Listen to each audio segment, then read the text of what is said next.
Kempire is brought to you by. We are so excited to announce that the Kempire After Dark, a live tour, is coming back. We are first returning to Los Angeles on November 20th at the Bourbon Room. And then we will be in London. Yes, the first international date of the Kempire After Dark live experience is coming to London, of course, because this is where it all began at our first meet and greet. On December 8th, we will be at Neon 194. This live show is presented by our friends over at AEG. So if you haven't gotten your tickets already, what are you waiting for? December is right around the corner. Every Kempire After Dark live experience is so different than the other. So make a trip.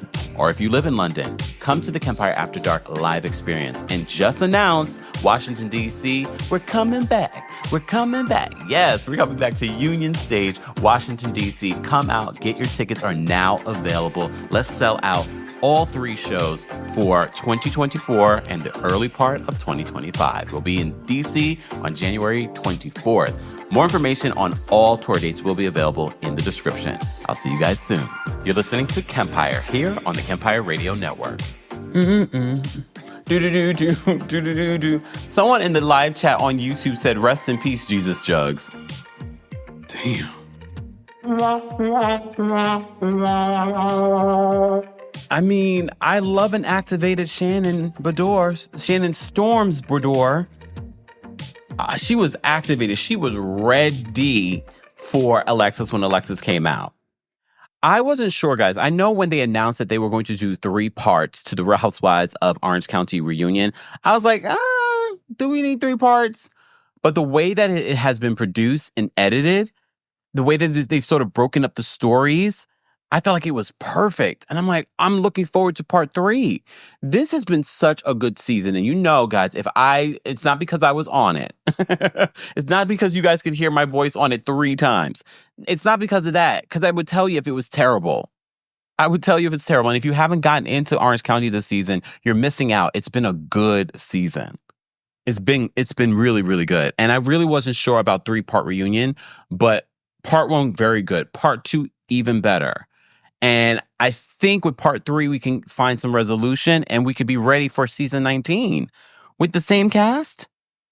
Maybe. Where do I even begin? I did see our friends over at the Bravo docket did do a deep dive into Katie's legal situation. Remember the road rage situation where a judgment was given, a default judgment was given in that because she alleges that she never was notified in regards to this lawsuit was given to her husband. So they do a fabulous deep dive into it. I was going to talk about it, but I'm just too tired. I'm just too tired to even talk about it at this particular point. They don't really talk about it anymore in this particular episode, but I do want to let you guys know that they do a deep dive. I did read through it. Look, do I think it's cut and dry? Do I think that what she did was right? No. Do I think how he handled the situation, the other man handled the situation was right? Not necessarily, but he did get a default judgment because she never responded. I don't know what the resolution of that was. Did she end up paying it or did she end up fighting it? I wish we would have gotten some resolution in regards to that. But shout out to the Bravo docket. They really dug up. They had to do all kinds of twists and turns just to find the court documents in regards to this. But for those that are interested to see what the police report said and things like that, it is also not lost on me because a lot of people, we didn't really talk about this last week, was when Heather and Emily were like, oh, the police are lying in regards to what the police were saying in regards to Katie and this guy's incident. So a lot of people reacting like, you, Emily, of all people that is working with the Innocence Project, should understand where police can lie and have the ability to lie. But what we've been seeing with Katie is a pattern of lying. I look, here, this is what I mean by twerking on a fence. I'm going to give you the information and say, well, I could see possibly where someone was lying. But then at the same time, we're seeing a pattern with Katie where she's lying. All right, I'm all over the place. Guys, if you're just joining us, this is our recap, one of our last recaps of Real Housewives of Orange County before the season is over. Season 18 is over.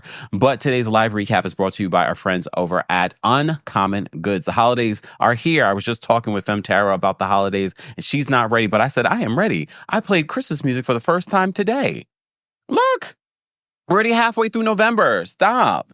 I think this is the perfect time to start decorating and start playing your Christmas music. And also the perfect time to start thinking about gifts, especially because all of you are going to be doing a lot of online shopping. So you have to order now, okay? Especially from Uncommon Goods. Spark something uncommon this holiday with just the right gift from Uncommon Goods. The busy holiday season is here, and Uncommon Goods makes it less stressful with incredible hand-picked gifts for everyone on your list, all in one spot. Gifts that spark joy, wonder, delight, and that it's exactly what I wanted feeling. They scour the globe for original, handmade, absolutely remarkable things. Somehow, they know exactly the perfect gift for every single person you know. And of course, they have a discount for you. So to get 15% off your next gift, go to uncommongoods.com/Kempire. That's uncommongoods.com/Kempire for 15% off. Don't miss out on this limited time offer. Uncommon Goods, we're all out of the ordinary. All right. And as always, guys, I will be in California next week for my live show. The Kempire After Dark live experience is coming to the Bourbon Room in Hollywood. Go get your tickets today if you haven't already, guys. We still have meet and greet tickets available. Go get your tickets, all right? We also have a special guest MC for the night. Alexander Diane Rogers will be our MC for the night. So that's going to be a lot of fun and jokes. So get your tickets for that. And then we're going to London. I'm in the middle of all my London plans as well. So make sure you guys get your tickets for our London show. December 8th, we'll be at Neon 194. So tickets for that will be available in the description. In DC, we're coming back. Yes, we are. Come back to DC next year, January 24th, 2025. So get your tickets for that show as well. For the Kempire After Dark, a live experience, it's not what you get here. What you're going to get during this recap, it's all fun and giggles. But Kempire After Dark, it's a different experience. It's also an opportunity for all of us to meet. You can meet each other. You can meet me. We can kiki. We can spread some tea. All that stuff. So make sure you go get your tickets today for our Kempire After Dark live show in LA next week. All right. Let me take a sip. Make It Make Sense says, I've been watching A Christmas Story on repeat. Really? No, that's a bit much. No, playing. You're trying to get into the season. You're trying to get into the season. But for right now, we're talking about Real Housewives of Orange County. Guys, if you had to rate Real Housewives of Orange County from 1 to 10, how would you rate it? Before we get into that, sidebar, I did end up watching Real Housewives of Salt Lake City's after show. You know, yesterday we recapped it, so I didn't get a chance to watch it and then talk about it. Bronwyn is here to stay. I mean, I hope she is, but I don't know if Todd is going to allow it because she was giving it to Lisa in that after show. It was good. And then I'm reminded that Bronwyn, why she's so level-headed in comparison to like Elisa Barlow, is because Bronwyn is a Virgo. So she's the earth sign. So she is very grounded. But I have to give it to her. She was like, they were talking about the whole, flying coach for 47 minutes. And she's like, every once in a while, Todd and I will fly coach if there's no seats available. She also says that, what was the other thing she said in regards to the flying coach? Oh, she also said that Lisa Barlow's going around town telling people that her and John are richer than Todd and Bronwyn. Really? Look, really? I don't believe that. We've never seen you put a $4 million necklace around your neck, okay? Oh, she's a mess. She is a mess. But I have to say, I'm enjoying the after show, but I'm seeing clearly that the OGs of the show have an alliance. Like, and more specifically, Meredith, Heather, and Lisa. They have an alliance. They will not go against each other, except Meredith. Meredith did call out Heather for a stupid comment that she made in regards to Bronwyn's prenuptial agreement. Because it just didn't sound logical to her. So I appreciated her in that moment saying, no, I don't think that's what you mean. But I can see from the after show, they will never really go against each other. They're showing a united front, and it's going to ruin the show. It's going to ruin the show. It hasn't yet, but I can see the potential of it ruining the show. Anyways, so I did end up watching the after show. It's a very easy watch, especially if you have it on Peacock and you don't have commercials. It's like 20-something minutes. It's so easy to watch. And if you want a little context in regards to what's happening during the season of Salt Lake City, then it's worth watching. All right, Real Housewives of Orange County reunion started off with Emily and Jen talking about Ryan and what's going on with Ryan. Look, Emily is doing a lot. Emily is doing a lot, and I don't know why she's doing a lot. I don't know if she feels like she needs to. In some instances, I can appreciate Emily giving us the legalese of a situation. I really do. But she's sharing a lot, and I'm thinking to myself, so what exactly was Emily's storyline this season? What did Emily have going on besides her being triggered by every single person, specifically Jen? And some of the things that she said to Jen, asking for Jen to show accountability. And I was like, what does Jen need to show accountability for? It was confusing to me. Like, what do you want Jen to show accountability for? And Jen reminds her, like, Ryan hasn't been convicted of anything. And look, do we think that Ryan is the best guy? No. Okay.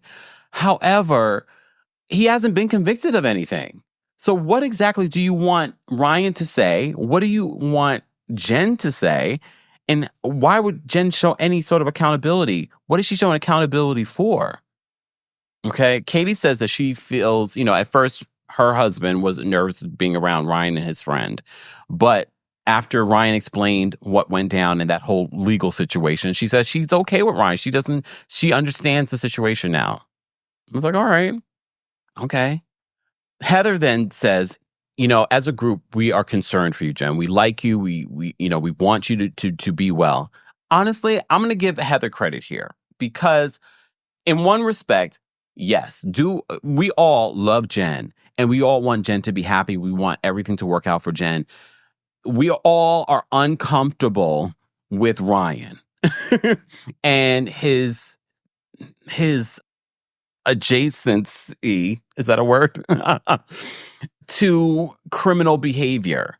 He hasn't been convicted because he has immunity. That doesn't necessarily mean you're innocent. Okay? It just says that maybe you've given the authorities something that they need in order for you to be free. And if you didn't agree to it, you probably would have been in trouble. But Heather says that the group, all of them are concerned. And I do believe that they're concerned because it's hard for me getting to see what we see of Jen, and they've gotten to see a lot more of Jen and hang out with Jen and get to know Jen. I can see people, the same way the audience loves Jen, I can see this cast all loving Jen because Jen doesn't feel like she's trying to harm anyone. She's not doing a Tamra. She's not talking dirty about any of these people. Even Tamra, she's not talking dirty about besides the facts of the situation.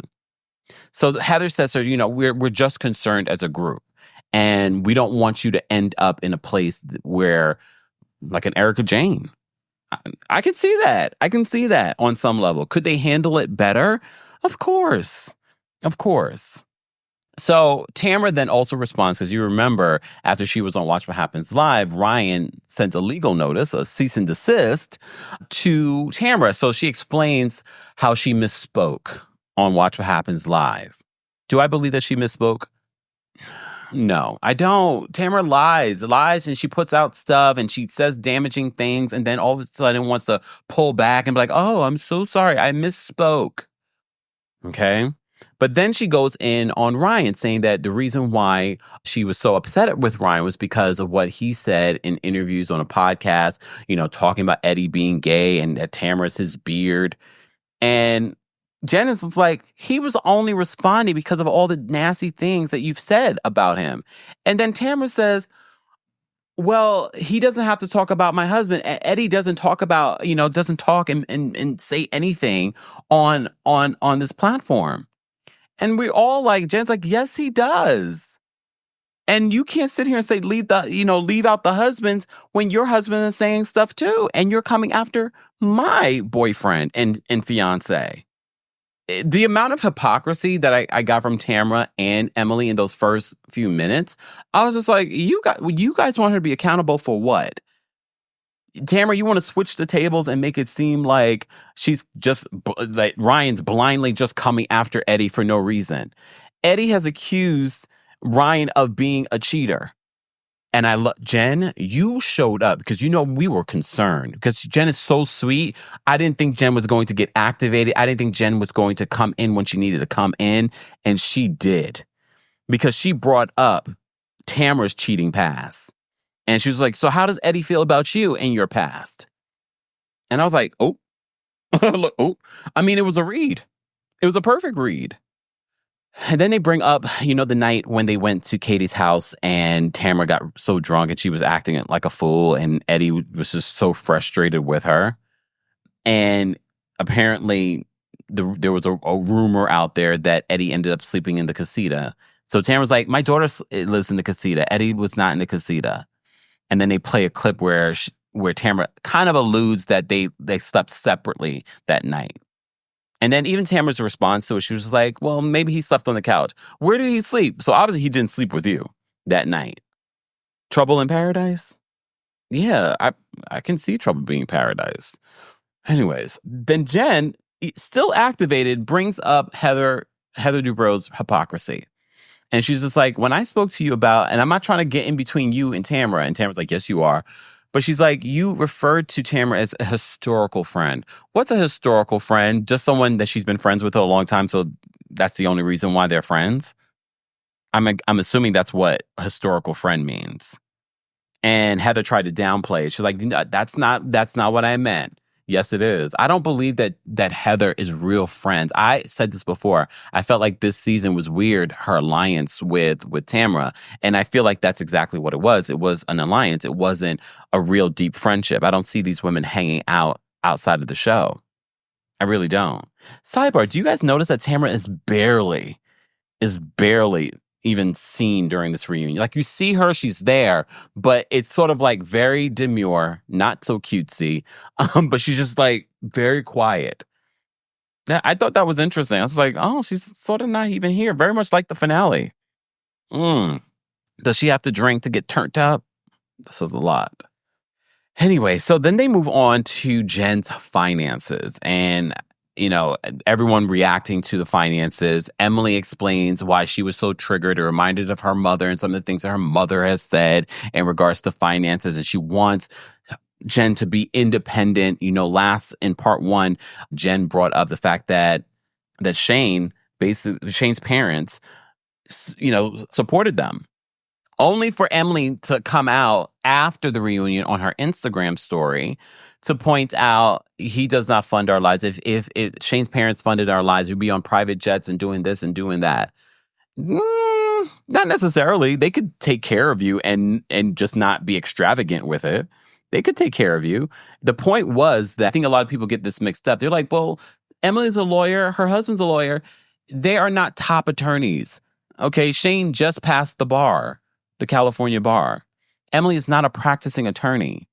She makes probably now decent money on this show, but not to live in Orange County and have the life that she's living. So it wouldn't shock me. And yes, they pulled up the receipts from the article and Watch What Happens Live audio where she talks about how the family helps out. Okay?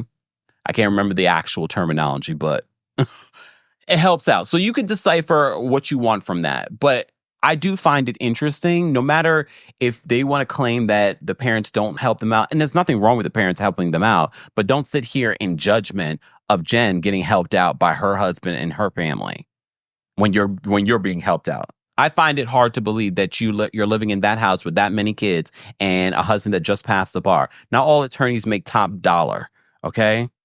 That's why a lot of people looked at Tom Girardi and they were like, how are you making people that know the attorney world looked at Tom Girardi being a defense attorney and they're like, how are you living this type of lifestyle? Yes, he had some big wins and things like that, but even for them, they were like, that's weird. So I already know that Emily and Shane don't bring in that much money. If anything, Emily brings in a lot more money than he does from doing this reality show. Just saying, as someone that's worked with thousands of attorneys, okay? Just saying. Anyways, guys, if you haven't already, be sure to like the video. It's easy and it's free. We're talking about the Real Housewives of Orange County. All right. Don't forget, you can hear an audio version of our podcast, of our live recaps on the podcast. Subscribe today to the Kempire podcast. A lot of times I add additional content there or separate special podcast exclusive episodes there. So make sure you subscribe today. And while you're there, don't forget to give us a 5-star review. 5 stars, okay, on Apple Podcasts and on Spotify. We're trying to get to 1,000 reviews on both platforms. I did see right before we went live, someone requested me on Cameo. Don't forget, guys, I'm on Cameo. If you want a personal anniversary message or birthday message or just a message in general or words of support, I'm on Cameo. More information on everything Kempire will be available in the description. Okay. including our tour dates. I'm coming to LA next week, and then I'll be in London next month. Okay. All of that information is available there. All right. So they talk about Jen's finances. They then talk about Heather, talking about Jen and the dress that she had wore to their tea party. And she says, yes, was it a little gossipy? Yes. Well, Katie says, it felt a little mean girl. You're calling the other ladies and saying that this is how much the dress was. Heather adds some context, though. She says, I did have a conversation with Jen offline, and she said she was asking for advice. And she said, Heather gave her financial advice, and she said that Jen didn't take that advice. Okay. But I do think that talking about how much she spent on a dress can both be gossipy and mean girl. You can't necessarily constitute how someone feels what you did. I can see I can see Katie feeling like you talking about this with the other women being mean girl or just mean. But I get it. No one wants that label of being a mean girl. They want to label it and sugarcoat it as, oh, it was being gossipy. We all do it. Yeah, but that doesn't mean that both can exist, that it was gossipy and gave the energy of mean girl. I definitely can see it being a mean girl thing. Trauma Queen says that Heather is a mean girl. Patricia says so mean girl. I can see how both can exist, being gossipy and it being mean girlish. Okay? But I also find it interesting that Jen got this financial advice from Heather, who does quite well for herself, and didn't take any of that advice. I find that to be interesting. I mean, if you're going to get advice in regards to finances, a Capricorn's a good person to get one from. Just say, don't get advice from a Taurus because we love to spend. But we're also practical too. But don't get advice from us, because if you ask us, should I get it? We're going to be like, yes. A Capricorn's like, can you afford it? Just say. Anyways, so they talk a little bit about that. Jen talks about her ex and the $200,000 that she was supposed to get in her divorce. She has not gotten it yet. And he's been inconsistent with the $6,000 a month payments. She says she did get it in September, but it's been sporadic. All right.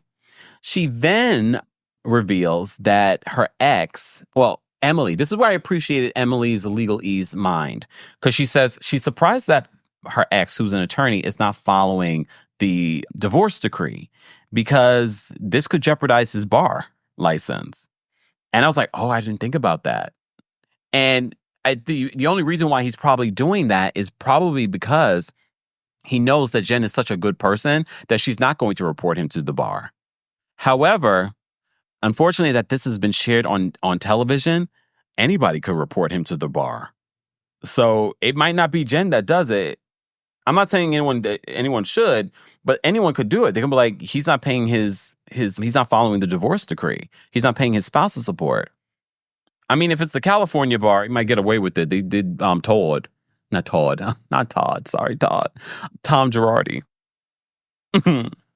Okay, California bar. Anyways. Oh, see, Picky says exactly. I love Capricorns coming from a Scorpio. I didn't realize how many Scorpios follow the channel.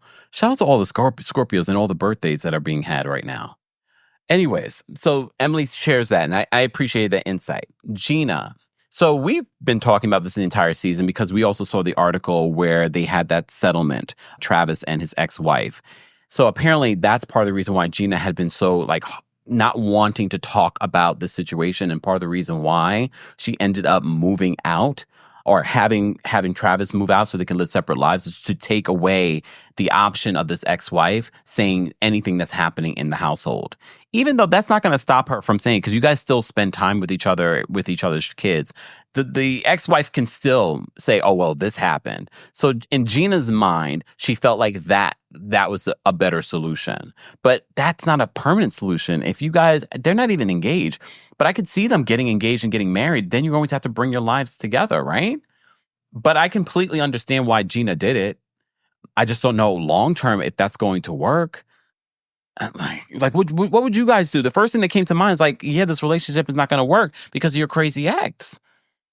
It's not going to work. But I really like Travis, and I think Travis and Gina are actually a really good couple together. But these ex situations, and I know Gina says she just doesn't see any hope for the situation with the ex. But some people would have probably said the same for you and your ex, Gina. And now look where you guys are. I don't know if you'll be in the same space as with Travis's ex, but yeah. Look, yeah. Why were they talking about Travis's balls? And look, just because you have big balls doesn't mean that you got a big you know what. When they were saying that, I was just like, they were like, oh yeah, it's good to have big balls. Yeah, that's fine if you're into that.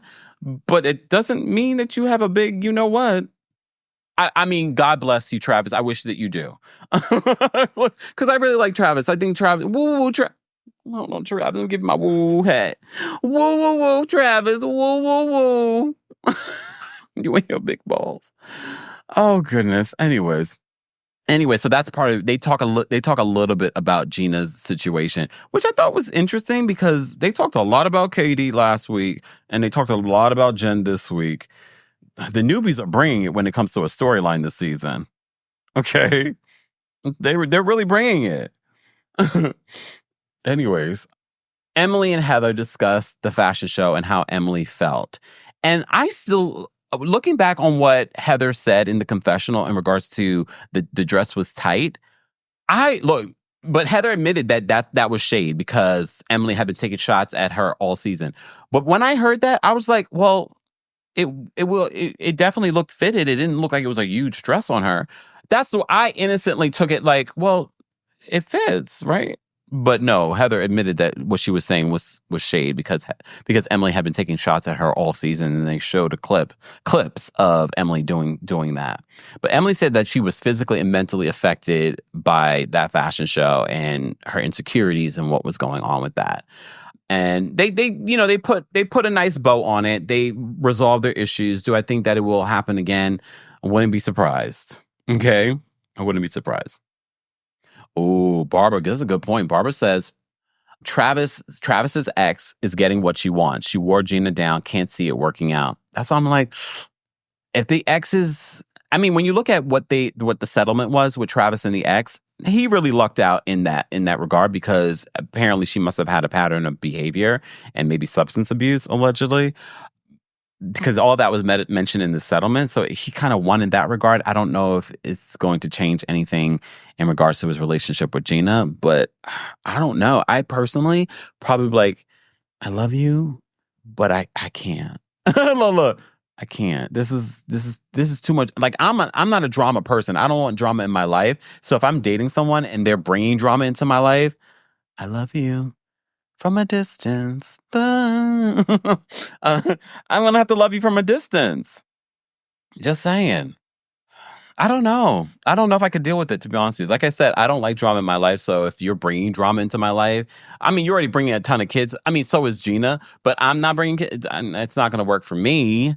But I can see it why she would want to make it work because Travis is a nice guy.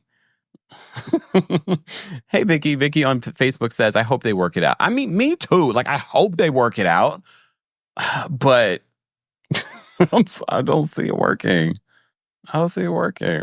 Patricia says, I'm allergic to drama. Yeah, I don't want it. Mo says she deserves better. Yeah. All right. Tamra. So, okay. Tamra's daughter, Sophia, and Katie's daughter, Kylie, they seem to be forming a friendship to it's not a friendship anymore. Tamra says that Sophia has texted Kylie and Kylie hasn't texted her back. I already don't like Kylie. There's something about Kylie that gives a mean girl. Anyone else? Like something about Kylie gives like, ew. And before you guys start saying, don't talk about the children, Kylie sat up there as a grown woman in a confessional giving commentary. And starting stuff too. So she's going to get it. I told y'all put your kids in a confessional. Pow, pow, pow. You're all going to get it. Okay? I don't like Kylie. I'm going to say it. And I think Kylie learned from her mother. She's a mean girl. So apparently that friend, according to Katie, well, she's really bad with that. She doesn't even respond to my text messages and I pay the bill. Okay. Girl, Sophia, you lucked out.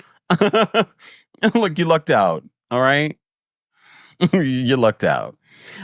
But which leads to the conversation about Emily's kids and Kylie, bringing that information. And they discuss that whole situation. And look, I have a few different thoughts on the situation. I believe Emily. I don't believe those boys were talking about Heather. Based off the proof, we see clearly that Katie does talk about Heather in front of her daughter and her young son, to the point where her young son, with that slick mouth, I mean, that couldn't be me at his age, talking at the table, calling somebody a jerk. But he probably learned it from the mom. And I don't blame Heather for being like, you sat there and lied and said, Kylie is her own person. And, we talk about you, the grown woman, but you're clearly talking about it in front of the kids. And Katie's like, well, I was really upset when I came back from the golf event. And she's like, why were you upset? I didn't, like, no one did anything to you. She's like, but I was upset. I didn't say that you did anything to me, but I was upset. Okay, Katie, girl. Katie, girl. So they talk about that. They replay the son calling Heather a jerk. And then they talk about Kylie's TikTok, where she was being very inappropriate, saying that they're fake A, B words who suck the D. And Katie immediately was like, because everybody, all of the women, including her friend Jen, were like, yeah, that wasn't right. I told her that wasn't right. And mind you, Jen told on Katie because Katie at first didn't see a problem with it. Did you guys pay attention to that? At first, Katie did not see a problem with what Kylie had posted on her TikTok. But she's like, she's a grown woman. I can't control what she posts on her social media. And Shannon was like, if that was one of my daughters, I would tell them to take it down. I do believe that Katie gets off on Kylie doing her dirty work, to be honest with you. And I'm pretty sure that this is not the only time in Katie's life that she has Kylie do her dirty work. I'm not saying it's right. I'm not saying it's wrong. I'm not saying that other parents don't do it as well. But I see you, Katie. I see you. And she immediately pulled back because she saw everybody was on the same page but her. Okay? All right. All right. So Alexis. So they have a little bit of a break and we see them having their side conversations, outside conversations. Katie does have a conversation with Jen. She's like, I'm sorry if I threw you under the bus because I know you're in a good place with Heather, but I did think her, bringing up the whole dress price and things like that to the group was mean girl. And Jen agreed with her. Tamara goes to see Alexis because Alexis arrives as well. Heather and Shannon have a bit of a conversation. She's like, but we're good. I know we have our little hiccups, but we're good. And she's like, yeah, we're good. Until next season. I wonder what they're going to even talk about next season. I mean, there was just so much. This was such a great season for them. I hope they take a little bit of time off just to kind of get the stories together. I don't know what's currently happening in their lives. I'm okay if Tamara doesn't come back though next season because again, what is Tamara's storyline? Everyone wants to give Tamara credit for being a pot stirrer. It wasn't enjoyable seeing her pot stir. There was just so much going on in itself. We didn't need that. But people keep saying that, oh, she's so necessary for the show. She's the reason why the show is so good. No, she's not. She's just mean. And I could do without that. We already have that energy, especially right now, with everything that's going on in the United States. The last thing that we need to watch on television is someone just being mean for mean's sake. Just saying, in my honest opinion. Okay? Guys, if you haven't already, be sure to like the video. It's easy and it's free. We're talking about the Real Housewives of, I was going to say Salt Lake City, but we're not. We did that yesterday. We're talking about Orange County. We only have one more episode next week, guys. Only one more episode. I don't even know when I'm able to do the episode, guys, because I'm in California next week. So, just saying. Look, just saying. BT says, I can't stand Tamara. I know. So Alexis comes out. I found it to be interesting because I don't know how many kids Alexis has, but apparently she has a lot. She talks about her journey on being, she doesn't want to be called religious. She says that she's spiritual. No, you sound like you're religious because she's like, she believes in God, husband, and then children. We talked about that on Salt Lake City. Apparently that's something important in the Mormon religion. So Just saying. So she defends that, but she also says that, because one of her kids is part of the LGBT community, that has bonded her and Heather and things like that. So they talk a little bit about that. Okay. Then they talk about, the living situation with John, because she says she's engaged. She's going to get married to John within 12 months. That was very specific. All right. Oh, she has 3 kids? Okay. So, but they talk about the living situation. She's like, well, John's house is small, so we're probably going to be living separately. What? What? So maybe you should get yourself with a man that could buy you a house that could fit you and your children. Because I'm just like, this man's grown. He's like, his house is kind of small, so we're going to be living, separately for a while. How old are her children? Are they minors? I know nothing about Alexis, and I definitely didn't do a deep dive. Are they minors? My thing is like, if you're going to marry a man, in my opinion, you don't have to live by my rules. They're not minors, so why can't she go live with that man? Like, why can't she go live with that man? Nasser, that's a good question. Nasser says, is Alexis giving up the alimony? I just thought about that. Okay. I just find it interesting. This man, we know John Jansen doesn't have a lot of money. And if he has a lot of money, he's like, Johnny come lately. Johnny come lately with the money. Okay, so she has 2. She has minors. Thank you, Danielle. Danielle says they are 17, 15, and 14. So she has minors. So I understand why she's like, I can't move into his house. But if you're going to get with somebody and you have 3 minor children, then you probably should get with a man that can afford to get you an upgrade. Right? Just saying. But maybe they're okay with this dynamic. Fine. If they're okay with it, fine. Vicky says, if you're going to marry him, isn't it God, man, in a small home? And he's still fighting his ex over $70,000. So we found out that they lowered the price to $70,000. They talk about that lawsuit. And the only reason why John Jansen hasn't responded yet is because he doesn't want to sign a mutual NDA. So it's not like she's just shutting him up. Once they sign this off, she won't talk about him either. But he doesn't want to sign it. So what does he want to do? Continue this dialogue so that it continues as a storyline? Because this storyline for you guys, I don't know if you thought that this was going to be something that helped you, brought Alexis back on the show. So maybe in some sense that was fantastic for her. But it worked out more for Shannon. And honestly, I think that's just Shannon's karma. I know we've heard Shannon's horrible behind the scenes, but maybe she did something good in life because this worked out in her favor this season. It made her look like a hero instead of a zero. And she had a DUI this season. We saw the video of her running to those people's house with Archie in the back. Okay?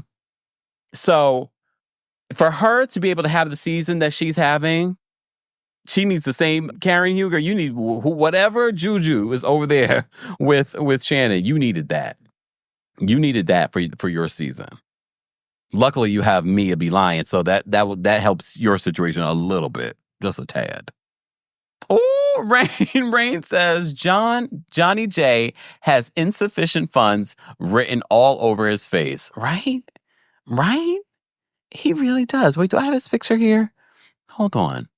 I do. Hold on. I want to bring up John Jansen's insufficient funds face. He really does. And look, I believe Shannon.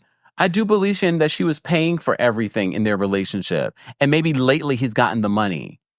And now all of a sudden he wants to sue her for $70,000. But she offered him $35,000 originally. And then after the extortion conversation came up during the reunion. And basically, Alexis was like, well, we were not trying to extort. The timeline is still not making sense to me. I still believe that you guys were trying to use the video footage over Shannon's head to force her hand. I still believe you guys were trying to extort her. You're lucky that she's not going to sue you for that. You're lucky. Just saying. Patricia says, yes, walking insufficient face. Y'all hilarious. He really does look like he got an Oh, which reminds me, I need to go to the bank, y'all. I can't be here too much longer. I'm going to drop the call link, though, for you guys. I'm not going to drop it for members first. That's not a part of your membership, but we normally do that. Live chat, let's get to 200 likes, and I'm going to drop it for the live chat first today. Okay?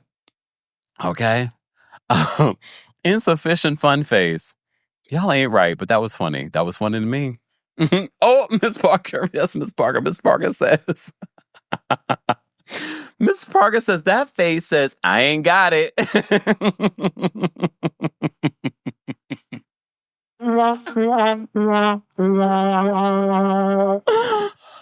God.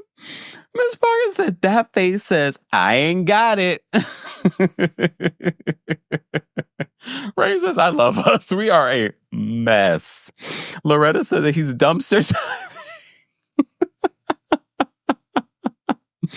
Mo says always got a problem going with the bag. Miss Birdie says John looks like the broke down bag. You are so right. Y'all ain't right today, okay? But the more I look at it, you guys are right. You guys are right. And again, Alexis says in this segment, well, John's house is really small, so we're probably going to be living separately for a while now. I mean, there's a whole variety of reasons why she would want to live separately. She's got her minor children. Maybe she doesn't want John and her, they want to live their separate lives. They'll have his house. They can do whatever they want there, and then she can go back and be with the kids. I can see that. But the way she framed it made it seem like, damn, he broke. He can't even buy a big house for them. Oh, Gene, shut up. Gene says, laughing, let me hold $5 face. Y'all, can someone clip these names and send it to Shannon Bedore? This is hilarious. I know she could get a good kiki from this. Marigold says, why can't he move in with her? I mean, we have to remember, they filmed for hours and they cut it down. So there's probably context that this is me. I give people grace. Maybe there's context that was clipped out. Okay. All right. Foxy can't stop laughing. Oh, Lord. Hey, SC, watching from Abu Dhabi. Shout out to everyone watching from around the country and around the world, guys. Don't forget to, if you're watching the replay of this, to like the video and subscribe and hit your notifications so you never miss out on any breaking news or when we go live, okay? And make sure you subscribe to the Kempire podcast and give us a 5-star rating. We do post special episodes, and we also post some of your live recaps edited down in there for you guys. All right. Oh, yes. Did they announce it, Alexandra? Alexandra says, Kempire, I'm so excited to see you with my other phase, Watch What Crappens, Ben and Ron. Yes, guys, I'm going to be on there on Monday. I'm going to be on Watch What Crappens podcast on Monday. I didn't know that they mentioned it. Yes, Mia, when Shannon activated Shannon Bedore is one of my favorites. What other shows was Alexis on? I don't recall. I've been on TV for 15 years. She's like, yeah, you're a TV star. But here's the thing. I wish I had the clip. I mean, I have the clip, but I don't know if I can play it because, copyright issues. So they end up talking about that lawsuit from Alexis's ex-husband, John Bellino. Okay. Is it John Bellino? No, it's not. From her ex-husband. And they end up talking about that and how it stemmed from that. Their issues. Because, the smoking gun that Shannon had in London was the fact that she had the text message proving that Alexis knew about this lawsuit. Was she named in the lawsuit? No, but she was an interesting party. Another legal ease that Emily provided for us. Okay? Jim Bellino. Thank you. I knew it started with a J. Thank you, Caramel Pisces. So... thank you guys. Shout out to everyone. I couldn't remember his name. I was like, unimportant. I've seen him on social media. I'm like, he's weird, ain't he? Okay. Weirdo. Anyways, so they end up talking about that situation, okay? And because Shannon was involved in this lawsuit with Tamra, and they spent a lot of money on this lawsuit, and Shannon starts defending herself. She's like, I never said that. Well, Andy Cohen, while Alexis is trying to explain her side, Andy Cohen's not even listening to her. She's trying to explain her side, and Shannon's just like, yeah, well, that's not what it is. And Andy's like, don't say anything, because it's a lawsuit. And she's like, I won. She's like, I won. Andy Cohen's reaction. Did you guys see Andy Cohen's reaction? Andy Cohen's reaction, I've never seen him. He seemed like a little boy, the way that he reacted. He's just like, oh my God. Yeah. If you follow me on TikTok, I posted the reaction on TikTok. I almost fell out of my chair. I said his reaction was hilarious. Mind you, this entire time while I'm watching this interaction, they have Alexis talking. Andy's not paying attention to a word she's saying. And he's trying to help Shannon, but Shannon's like, I won. And then Alexis is like, well, did you really win? Because you ended up spending hundreds of thousands of dollars. Either way, look, either way, she won the case, so she can speak on it. So, Alexis, this didn't land for you. I love the fact that Shannon called her out for being fake and practicing, there's the door, Shannon Bador. And then they show, when the unseen footage, they show her saying it in the car with Emily and then saying it at the event. And I was just like, oh. Didn't land well. Didn't land well for her. So I don't know if you guys expected, but I didn't expect that Alexis would come at this reunion and shine. I felt like she was going to double down. Tamara, before she even came out, gave her advice. She's like, you can't be John's mouthpiece, only for her to repeat exactly what John Jansen said in the confessional, saying that Shannon Bador has an interesting relationship with the truth. Okay? And literally, Emily called her out. She was like, that's exactly what John said. And he was like, here she goes being his mouthpiece. Here she goes being his mouthpiece. And that's what she's been doing this entire season. Honestly, the only reason why they brought you back was your connection to Shannon and this story.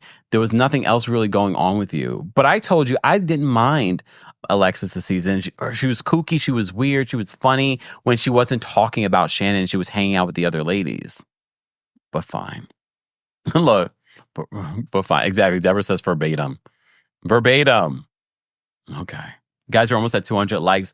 I'm going to drop the call-in link for you guys to have an opportunity to call in and share your thoughts on the latest episode of Real Housewives of Orange County. How would you rate this episode?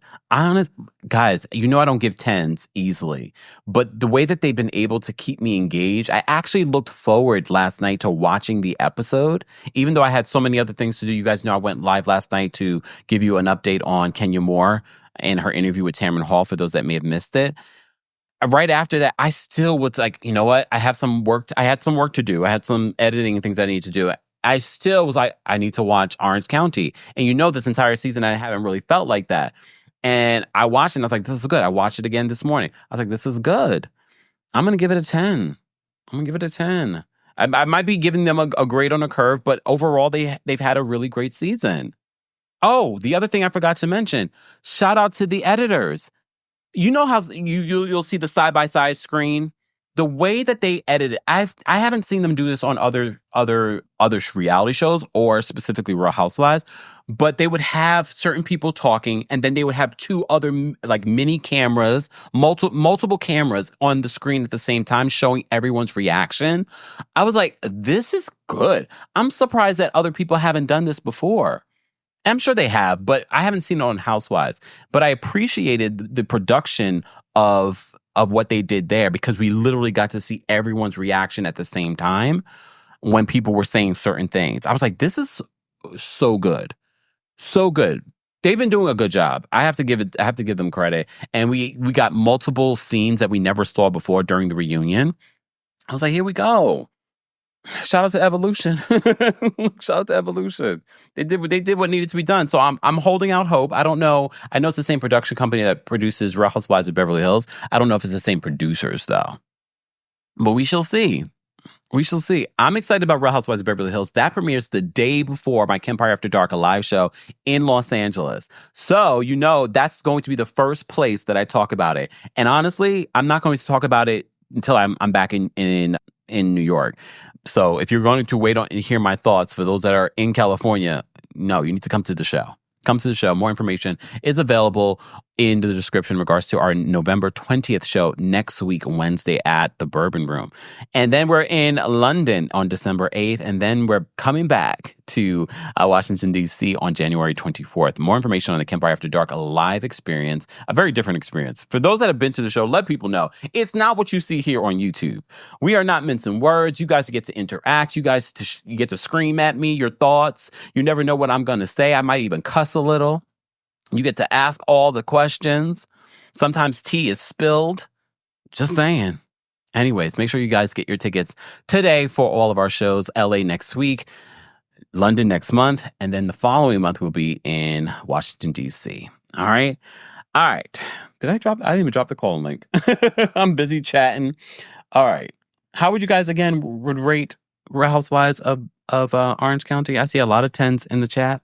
Okay. And as before, I didn't mention, but I'll mention it now. I will be on Watch What Crappens, their podcast Monday, which will come out probably Tuesday. Yeah. So make sure you guys take a listen for that. As always, let me see. Oh, Loretta says you need to go to Harrods Food Hall for Christmas special items. Thank you for the idea. I went to Harrods last year when I went to London, and I was so overwhelmed because of how it's set up. I was like, there's a lot to see and do. So, but that's good to know. Thank you for the tip. Thank you for the tip. I can't wait to go to London. I'm going to be there when their stuff, all the holiday stuff is going to be set up. You know, I love Christmas, so that's going to be great. Anyways, and we're working on some other really cool things while I'm in London. So stay tuned for those announcements. Make sure you guys are following us everywhere for when I officially make those announcements. And make sure you're checking out the community tab, guys, as well. All right. Who's coming to my London show next month? All right. Spread the word, because the algorithm might make people miss out on that information. All right. What else did I want to say about this? Someone said the editing was chef's kiss. It really was. It really was. I love the way that it was edited, the insertion of what we needed, never before seen scenes, showing multiple cameras on the same screen at the same time, not just a split camera. I was like, oh, this is good. All right. Alexander says, you're going to have so much fun with them. They're super funny. I know. It's going to be a fun time. I have a lot happening next week. I'm busy, so I need to make sure I rest up this weekend. I'm going to start Christmas decorating. Have you guys started Christmas decorating? I have a lot of Christmas stuff. I'm not even taking half of my Christmas stuff out. This year, I'm going to do a little decorating in here, but please bear with me. Next year, maybe we'll go all out. But this year, I can't do too much behind me. So bear with me this year in regards to my Christmas decor, okay? It probably won't be like an actual tree in here. I'm still situating, y'all, okay? So please forgive me. Please know my heart is fully Christmas, okay? But the decor might not be. Okay. Yay, the UK is coming. Foxy says Danny Wade, Sweet Cherry, and Sheree from the UK is coming. Yay! All right. Okay. And if you guys have to rate the season overall, honestly, the season of Orange County has been superb. It's been perfect. It's given everything that it's needed to give. I don't give out those compliments easily, but they've done a good freaking job. They've really done a good job. Miss Parker says, I'm about to start decorating. I got some solar lights for my balcony. You know what I noticed, sidebar, before we get to our callers? You know what I noticed? I got some solar lights too for my balcony, and they just weren't bright enough. So I had to get the like actual electric ones. I was just like, yeah, these aren't bright enough. I needed light. It's dark on my side of the building. I was like, I need some light. But so the lights I have now are perfect. I'm like, yes. But I might change them out and do like actual Christmas lights. I got to switch it up. The rest of the house will be very Christmas. The studio will be Christmas. I haven't decided what I'm going to do with it yet. I just haven't decided yet. Okay. All right, guys. Don't forget to like the video. It's easy and it's free. Paula says, my 14-year-old son won't let me. He's old school. He says, what happened to the 12 days of Christmas? Wow. I'm so surprised that he's an old soul. Okay. Loretta says, tree goes up this weekend. I hope Real Housewives of Beverly Hills keeps the good TV going. Me too. I mean, they usually deliver, but we'll see. Like, I'm already tired of Kyle. She's talking about her sexuality now, and she's going to talk about that this season. And I'm really over Kyle. Like, I really hope, very much like last season, that it's not too focused on Kyle and what's going on with Kyle. I much rather focus on everything else. I did see, sidebar, since we're talking about Beverly Hills, I did see that apparently there's some more money trouble happening for PK and Dorit in their home, the one that we've seen on Beverly Hills. How much you want to bet they're not going to even talk about it? That's my problem with Dorit. They talk about what they want to talk about. They manufactured stories and not the real stuff that's going on in their lives. We end up finding about this in the blogs. It's a beautiful home that they have, though, but unfortunately, they're going to be out. I don't know if they're going to be out, but anyways. Let me get to the calls because I got to go. Look, I got errands to run. Thanks for tuning in to Kempire here on the Kempire Radio Podcast. As always, don't forget to give us a 5-star rating on Apple Podcasts and on Spotify. And for everything Kempire Radio, head on over to KempireRadio.com.